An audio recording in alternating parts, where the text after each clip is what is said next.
In April of 1900, a fleet of Greek sponge divers from the island of Symi, sheltering from a storm off the rocky coast of Antikythera, lowered a... In the spring of 1900, a boat full of Greek sponge divers got caught in a storm and took shelter beside a small, barely inhabited island called Antikythera. When the weather cleared, one of the divers went down anyway, just to see what was on the seabed below the cliffs. He came back up shaking, saying he had seen a pile of dead bodies and horses lying on the bottom of the sea. His captain thought the pressure had scrambled his mind. It hadn't. What that diver had actually found was a 2,000-year-old Roman shipwreck, and the bodies were bronze and marble statues, so lifelike that in the dark water they looked human. That single accidental discovery would go on to give the world one of the most famous ancient objects ever recovered, a corroded lump of bronze that turned out to be a gear-driven machine, so advanced that nothing like it would be built again for over 1,000 years. For more than a century, that object, the Antikythera Mechanism, was treated as the whole story. But in the summer of 2024, archaeologists went back down to that same wreck with better technology than any team before them, and what they brought back up is making historians ask a very different question. Was the mechanism really the only thing on that ship worth explaining? Here's the strange part most people don't know. That famous mechanism almost wasn't found at all. When the sponge divers first hauled up crates of statues and bronze fragments in 1900 and 1901, one small, shapeless, corroded chunk of metal got tossed into storage at the National Archaeological Museum in Athens along with everything else. Nobody looked twice at it. It sat there for 2 years before an archaeologist named Valerios Stays noticed something strange sticking out of the corrosion. A gear wheel with tiny, precisely cut teeth. That single glance is the only reason we know about the most sophisticated device to survive from the ancient world, which raises an obvious and slightly unsettling question. If the single most important object from that ship almost got missed by accident, what else might still be sitting in a museum drawer, or worse, still buried on the seabed, waiting for someone to notice it? To understand why archaeologists went back to this site in 2024, and why what they found matters, you have to understand what this ship actually was. The wreck lies off the northeastern coast of the tiny island of Antikythera, in the strait between Crete and the Greek mainland, a stretch of water ancient sailors both needed and feared. It was a shortcut between the eastern Mediterranean and Rome, but it was also lined with rocks and prone to sudden violent storms, which is almost certainly what sank this ship around 60 BC. Modern surveys suggest the vessel was somewhere between 40 and 50 meters long, which puts it among the largest merchant ships known from the Roman world. A ship that size wasn't hauling grain or olive oil. It was hauling wealth. The original excavation pulled up an extraordinary collection of Greek sculpture, including the bronze figure now known as the Antikythera Youth and a marble portrait known as the Antikythera Philosopher, both considered masterpieces of Hellenistic art. Alongside them came fragments of bronze warriors, marble horses, glassware, and luxury goods. Wine amphorae recovered from the site, along with coins found decades later, helped narrow the sinking to the middle of the 1st century BC, a period soaked in relevant history. Just a couple of decades earlier, the Roman general Sulla had sacked Athens after the city backed the wrong side in a war with a rival king, and the city's accumulated art, centuries of it, was stripped and shipped toward Rome. Many historians believe this ship was carrying part of that plunder, though others argue it may have belonged to a private collector building a personal gallery for a villa back in Italy. Either way, everyone agrees on one thing. This wasn't an ordinary cargo run. This was a floating fortune, and somewhere inside that fortune, packed in among statues worth more than most Romans would ever see in a lifetime, was a machine nobody in 1900 had any framework to understand. That machine deserves a quick explanation, because it's the reason this wreck became famous in the first place, and it's the benchmark every new discovery here gets measured against. For decades after Stays spotted those gears, nobody really knew what to do with the object. It didn't fit the story historians told about ancient Greek technology. Serious study didn't begin until the 1970s, when physicist Derek de Solla Price used early X-ray imaging to look inside the corroded fragments, revealing a mechanism far more intricate than anyone had guessed. The real breakthrough came in 2005, when a research team from Cardiff University used advanced X-ray computed tomography to scan the fragments in far greater detail. What they found was almost hard to believe. At least 30 separate bronze gears, some with teeth cut to tolerances of a fraction of a millimeter, working together to track the phases of the moon, predict solar and lunar eclipses, and follow the movement of the 5 planets visible to the naked eye. One gear used a clever pin-and-slot design to reproduce the moon's uneven orbital speed, a detail of celestial motion that wouldn't be mathematically explained until Johannes Kepler did it more than 1,500 years later. In other words, someone in the ancient world had built that insight into bronze, centuries before the mathematics to describe it even existed. For well over 100 years, this single object stood alone in the archaeological record. Nothing else from antiquity came close to it. And that isolation is exactly what has kept researchers coming back to this wreck, because an invention this advanced doesn't usually appear out of nowhere. Sophisticated technology tends to have a lineage, workshops, predecessors, competitors. The mechanism seemed to have none of that, and archaeologists have long suspected the missing pieces of that story might still be down there. The recovery of the mechanism came at a brutal cost, and that cost is part of why this site went untouched for so long. The Greek sponge divers who worked the wreck in 1900 and 1901 used heavy brass, diving helmets fed by air hoses from the surface, standard equipment for the time, but wildly unsafe at the depths this wreck sits at, roughly 45 to 60 meters down. At that depth, nitrogen builds up in the bloodstream under pressure, and if a diver surfaces too quickly, that nitrogen turns to bubbles in the blood and joints, causing what's known as decompression sickness, or the bends. The divers of 1900 had no real understanding of that danger. Over the 2 years of the operation, 1 diver died, and 2 more were left permanently paralyzed. The captain in charge, Demetrius Contis, eventually called off the recovery because the human toll had become impossible to justify, even for treasure of this magnitude.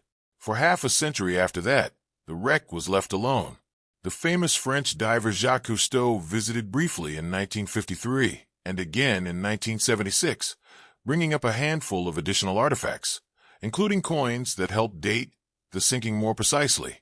But his visits were short expeditions, not full excavations. It wasn't until 2012 that the site saw a genuinely modern archaeological return, when the Hellenic Ministry of Culture partnered with the Woods Hole Oceanographic Institution on a project called Return to Antikythera. That collaboration brought in proper surveying equipment and, for a stretch of the project, an atmospheric diving suit that let researchers work at depth for extended periods without the decompression risk that had crippled the original divers. That renewed effort turned up more bronze and marble fragments through the 2010s, along with a genuinely startling discovery in 2022. Human teeth and bone fragments recovered from the wreck itself. The first physical remains ever linked to the people who had actually been on board when the ship went down. DNA testing on that material is still ongoing, and there's a real chance that at some point, science will be able to tell us who these people were, more than 2,000 years after they drowned. Which brings us to 2024, and the reason this particular excavation season is generating so much attention. Between mid-May and late June of that year, an international team led by the Swiss School of Archaeology in Greece, working under Dr. Angeliki Samosi and Professor Lorenz Baumer of the University of Geneva, and operating under the authority of Greece's Ephorate of Underwater Antiquities, returned to the wreck as part of a longer research program running from 2021 through 2025. The team used closed-circuit rebreathers and underwater drones to extend dive times and document the site in far greater detail than any previous season, building a full 3D digital model of the wreck as they worked. Unusually calm weather that year gave them a longer, more productive window than researchers are normally granted at this exposed, storm-prone site. What they brought up was substantial, roughly 300 separate objects or groups of objects, including 21 marble fragments, 18 of them clearly pieces of statues, along with more than 200 fragments of pottery and numerous structural pieces of the ship itself. The single most significant find of the season, according to the team's own reporting, wasn't a statue or a gear. It was a section of the ship's hull, a set of wooden planks still attached to their internal frame, joined using a shell-first construction technique and fastened with copper pins, all coated in a layer of lead for protection against the sea. Exactly the kind of shipbuilding detail that had previously only been theorized. Finding it intact in its original position gave archaeologists something they'd never really had before: hard physical evidence of exactly how a ship like this was built. But the detail that has actually reopened the biggest question about this wreck came from a second area of the site, roughly 200 meters from the main debris field, which researchers have simply been calling Area B. Pottery found there closely resembled material from the main wreck, which is what drew the team's attention to it in the first place. When they opened excavation trenches in that second area, they found the remains of another wooden vessel underneath, the scattered cargo. That finding is careful, deliberate, and still under investigation, and it's worth being precise about what it does and doesn't mean. The research team hasn't declared that they've definitively found a second ship. What they've said in their own published updates is that this discovery raises a real and open question that the project is now trying to answer. Was there only one ship involved in the Antikythera disaster, or does this site actually represent the remains of more than one vessel that went down here, possibly in the same storm, possibly years apart? It's an honest, unresolved question, and it's exactly the kind of question that good archaeology is supposed to produce. The team has said they plan further scientific work in the coming months and years to figure out whether Area B is part of the same ship that broke apart as it sank, or something else entirely. So what does any of this have to do with the mechanism? Nothing has been announced, and it's important to be honest about that. No second mechanism, no twin device, no confirmed piece of unexplained technology has been publicly revealed from the 2024 season. What has happened is something quieter, but in some ways just as interesting. For the first time since 1901, archaeologists are examining this site with modern tools, at a scale and level of detail the original divers could never have managed, and they are finding out that the wreck is bigger, more complicated, and less understood than anyone assumed. A ship that might turn out to be two ships. A hull section that confirms shipbuilding techniques scholars had only guessed at. 21 new pieces of statuary, some of them likely from works nobody has ever seen a trace of before. Human remains that may eventually get names, or at least identities, through DNA. Every one of those threads on its own would be a solid year for underwater archaeology. Together, they suggest that the story we've been telling about this wreck for over a century, the one where a single miraculous machine got pulled out of the sea, almost by accident, might be smaller than the real story. Not because the mechanism matters less. It's still the most sophisticated surviving artifact from the ancient world, still the only known device of its kind, still a genuine engineering mystery that historians haven't fully solved. But it didn't exist in a vacuum. It came from somewhere. It was made by someone, probably within a tradition of instrument making that we still don't have a clear picture of, loaded onto a ship carrying some of the most valuable art in the ancient Mediterranean, alongside people whose bones are only now being studied, on a vessel that might not even be the only ship down there. That's really the through line of this site. If you step back and look at the whole 120-plus year history of it, every time researchers have gone back with better tools, they've found something the last team missed entirely. Not because previous archaeologists were careless, but because the ocean at 50 meters simply doesn't give up its secrets easily. And each generation of equipment has opened a slightly wider window. Helmet divers in 1900 gave us the statues, and, almost by accident, the mechanism. Cousteau's brief visits in the 1950s and 70s gave us the coins that helped date the wreck. The Return to Antikythera project starting in 2012 gave us new fragments and the first human remains. And the 2021 through 2025 research program, with its 2024 season in particular, has given us a hull that confirms how the ship was actually built, a growing catalog of statuary, and a genuine, still unanswered question about whether we've been looking at the remains of one ship or two. Analysis on the 2024 material is ongoing. DNA work on the human remains is ongoing. The investigation into that second debris field is ongoing. Nothing here is manufactured mystery for the sake of a headline. It's simply the honest state of a site that keeps rewarding patience and keeps reminding archaeologists that the most important find at Antikythera has never been the one everyone was looking for at the time. It's usually the one nobody noticed yet. The excavation is scheduled to continue through 2025, and the team has said a fuller public presentation of everything recovered so far is planned once analysis catches up with the fieldwork.